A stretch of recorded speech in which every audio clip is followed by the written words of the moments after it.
নমস্কার বন্ধুরা, আমার আরেকটি নতুন চ্যানেলে আপনাদেরকে স্বাগত জানাই। আজকে দুপুরের মেনু হচ্ছে বিরিয়ানি। তো দেখুন, এখানে আমি সব পেঁয়াজ, রসুন, আদা, টমেটো সব কিছু রেডি করে নিয়েছি। আলুগুলো কড়াইয়ে দিয়ে একটা একটা করে ভেজে নেব। ভাজা হচ্ছে, একটু ভালো করে ভেজে নিয়ে আমি একটু উল্টে পাল্টে ভালো করে ভেজে নিচ্ছি। ভাজা হয়ে গেলে কড়াই থেকে এবার একটা একটা করে তুলে নেব আমি। তো দেখুন, আগে তুলে নিই আলুগুলোকে কড়াই থেকে একটা একটা করে। তারপর আবার কড়াইয়ের মধ্যে একটুখানি তেল দিয়ে দিয়েছি। এবার পেঁয়াজ কুচি দিলাম। বেরেস্তা করবো বলে পেঁয়াজটা বাছে দিচ্ছি। এই পেঁয়াজটাকে ভালো করে একটুখানি হাতে করে বেরেস্তাটা করবো বলে আমি পেঁয়াজগুলোকে হাতে করে ছাড়িয়ে নিলাম, নিয়ে তেলের মধ্যে দিয়ে দিয়েছিলাম। একটু ভালো করে ভেজে নিয়ে তারপর তুলে রাখবো। দেখুন, আমি পেঁয়াজটা এখনও ভাজা হচ্ছে, এখনও ভালো করে ভাজা হয়নি। এর মধ্যে আমি একটু জল দিয়ে দিয়েছিলাম যাতে তাড়াতাড়ি বেরেস্তাটা তৈরি হয়ে যায়, তাড়াতাড়ি পেঁয়াজটা লাল রঙটা ধরে নেয়। তার জন্য অল্প একটু জল দিয়েছিলাম। তো আমার বেরেস্তা হয়ে গেছে, আমি তুলে রেখে দিয়েছি। এবার কড়াইয়ে তেল দিয়ে দিয়েছি। এবার এই তেলের মধ্যে আস্তে আস্তে পেঁয়াজ বাটাটা দিলাম, রসুন বাটা দিলাম, দিয়ে একটু নাড়াচাড়া করব।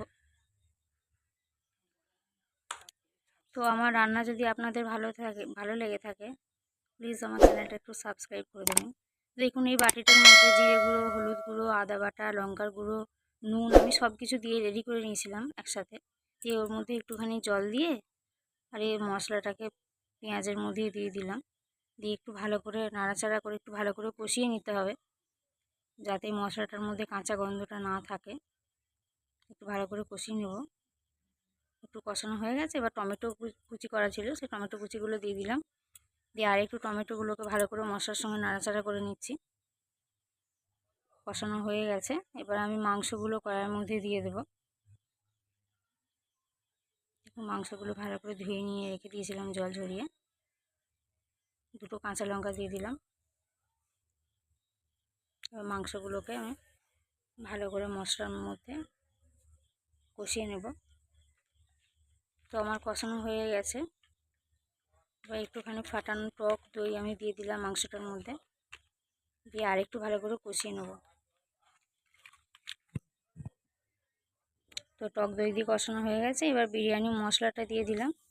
আরেকটু কষিয়ে নেব বিরিয়ানি মশলাটা দিয়ে।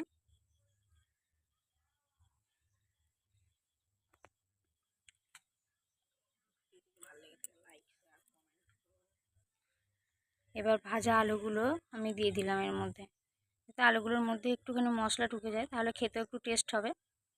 তার জন্য আমি মশলার মধ্যে আলুগুলো দিয়ে দিয়েছি। এই মাংস আর আলু একসঙ্গে ভালো করে কষিয়ে নেব।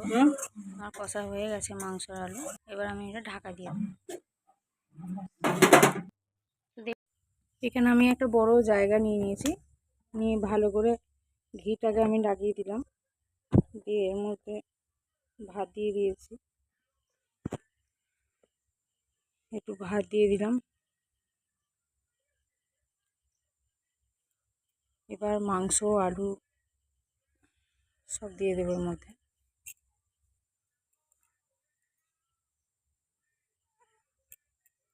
মাংস আলু আমার দেওয়া হয়ে গেছে। একটু মশলা লেগেছিল, সেটাকেও দিয়ে দিলাম। এর উপরে আর একটু ভাত দিয়ে দিচ্ছি। ভাতটাকে আবার চারিদিকে ছড়িয়ে দিলাম ভালো করে। ছড়িয়ে দিয়ে এর মধ্যে এবার একটু নুন, একটু ফুড কালার, বিরিয়ানি মশলা, সবশেষে ঘি দিয়ে দেবো।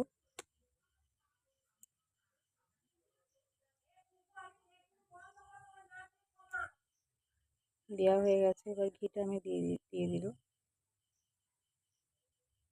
ঘিটা দেওয়া হয়ে গেছে।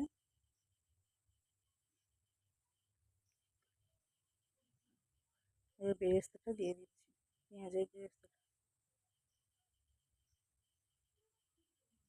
দেখুন, সব কিছু হয়ে গেছে রেডি করা।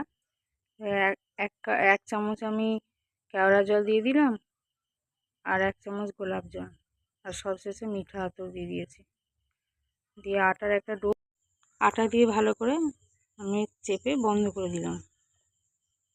এবার আপনারা গ্যাসে মিডিয়াম টু লো হিটে আমি 15 থেকে 20 মিনিট পর্যন্ত মিডিয়াম টু লো হিটে আমি গ্যাসে বসিয়ে দিয়েছি। पत्थर है वो मुझे रोक टोक कहते